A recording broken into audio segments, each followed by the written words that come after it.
From the beginning, it has just been me and Ylvie. Her dad was not interested in being a father, and I really was, so I decided that I was just going to do it alone. At about 10 weeks pregnant, I found out that she had hydronephrosis, which is a swelling of a kidney due to buildup of urine. And the obstetricians had told me a lot of times that this resolves on its own, so we were just watching it for a few weeks. And then at about maybe 16 weeks, they referred me to a maternal fetal doctor to just get a closer look at my baby. The maternal fetal appointment was supposed to be routine ultrasound. They told me, this is not a big deal. We know she has some kidney issues, but we're just gonna do a full in-depth scan just to check her out and make sure everything's fine. So I had that appointment right before I had a meeting with a client. And at this time, I was in the midst of changing careers. I had been an ICU nurse for about 10 years and was completely burnt out from doing that. So I learned how to write software. So during all this, being a single mom, already pregnant, I was going through a career change. So I was really anxious about this meeting because I was going to show some functionality that I had done on this mobile app to the client. So I go to the appointment and I'm really focused on this meeting with the client. And they take me in, and I was a nurse for 10 years, so they do the ultrasound, and my mind is just so ready to get the meeting over with the client, and I was just ready to get this appointment over with. But the ultrasound tech said, I will be right back. I need to just talk to another tech. So another tech comes in, and in retrospect, I remember them whispering to each other, but I was just in my own mind about my client meeting. And then the second ultrasound tech leaves, and she says to me, I just want to tell you that we saw something wrong with your baby's heart. I want to tell you this right now before the doctor comes in because I don't want you to be shocked. So she leaves me in the room after telling me that, and of course I am freaking out. I'm by myself, and I'm just now thinking I was a nurse, thinking of all these different scenarios, waiting for the doctor to come in. So I try to calm myself. The doctor comes in, and she says what the ultrasound tech said. We have found that there is something wrong with your baby's heart, and there are two types of heart defects. One that won't require surgery. She said something that won't require surgery, and one that will, an extensive surgery. And she said, I am positive that this is going to take a surgery. This is a serious heart defect. So she's telling me all this in really vague, layman terms, and I just want to know what it is.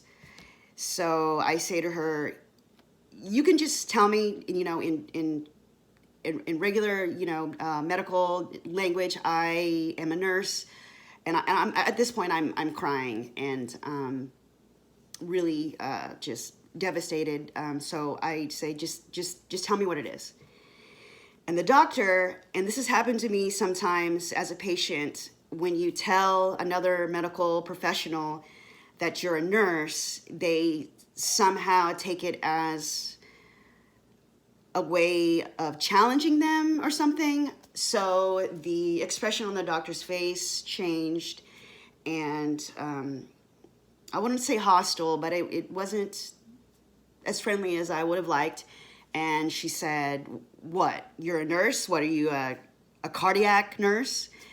And I happen to be a cardiac ICU nurse. That's where I started my ICU career, in the cardiac ICU. So I say to her, "Yes, I am. Please just tell me what's wrong." So at that point, the conversation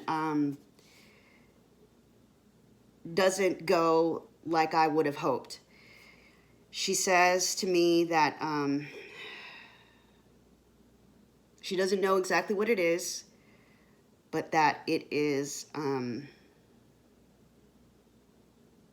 not going to be. Basically what she said was, "You know how these things are. You're an ICU nurse, and sometimes in these situations, these babies are incompatible with life."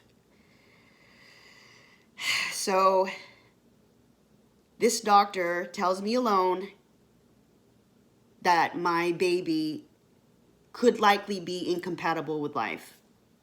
So I am a wreck. I am crying. I'm hysterical. Like I can't control myself. I can't handle myself. And she says to me, "Are you okay? Can I call your husband?" And of course, as you know, I'm not married. I had been dating this guy and gotten pregnant with Ylvie, and he had just taken off and didn't want anything to do with her. So I, was alone. And I say to her, "I'm not married." And she says, "Well, these things happen." So the rest of the appointment is a blur. Basically, I do my best to collect myself, and I go to the parking lot, and in my car, I completely lose it. I am crying, and I'm thinking, I need this job. I have this meeting.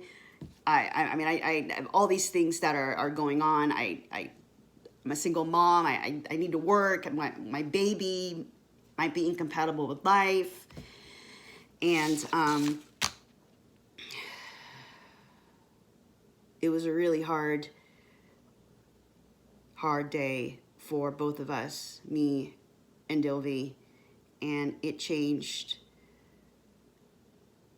me from that moment, finding out about her and being alone during it.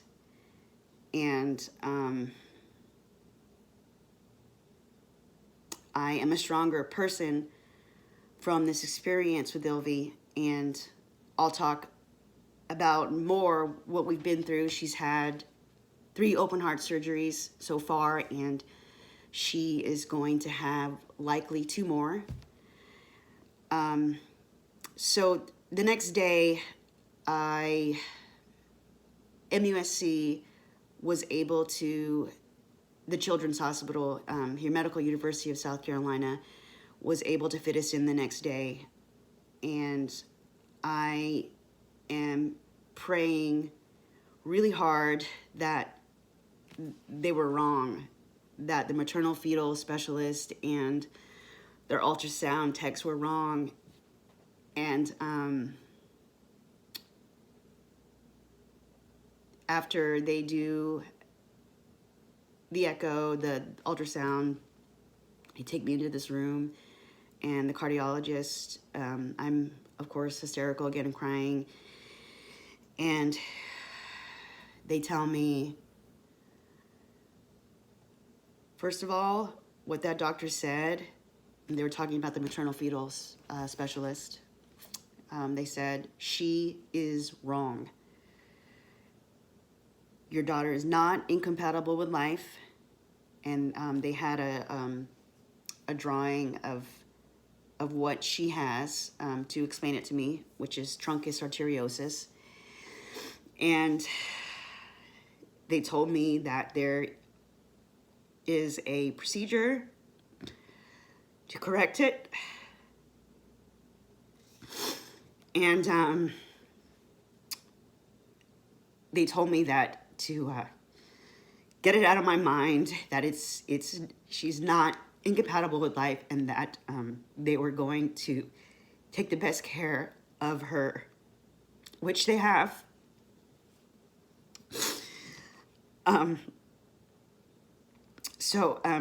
Yeah. So that's what I found out. And